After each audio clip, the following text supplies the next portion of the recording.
1874 সাল থেকে 2024 150 বছর পার করে ফেলল ভবানীপুরের south suburban school.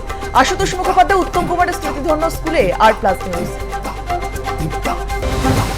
Adi Ganga Kalighat চিত্রকলা এককালের পান্ডারাজ, কয়েক শতকের অলিগলি পেরিয়ে কালীঘাটের অন্দরে R+ নিউজ।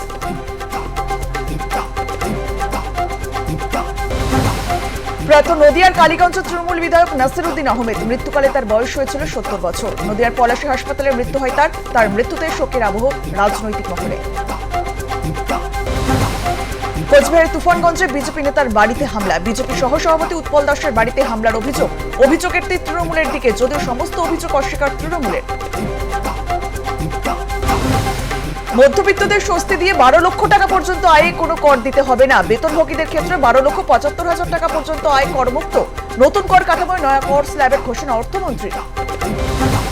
নয়া স্ল্যাবে আয়করের 7টি ধাপ, 0 থেকে 4 লক্ষ টাকা পর্যন্ত আয়কর শূন্য, 24 লক্ষের বেশি হলে 30% কর। ঐতিহাসিক বাজেট বললেন প্রধানমন্ত্রী নরেন্দ্র মোদী।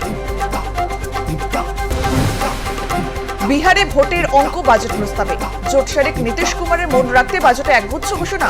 সম্প্রসারিত হবে পাটনা বিমানবন্দর, হবে গ্রিনফিল্ড এয়ারপোর্ট। পাটনা IIT পরিকাঠামোর উন্নয়ন। কেন্দ্রীয় বাজেটে এবারও বঞ্চিত বাংলা বলেন অভিষেক বন্দ্যোপাধ্যায়।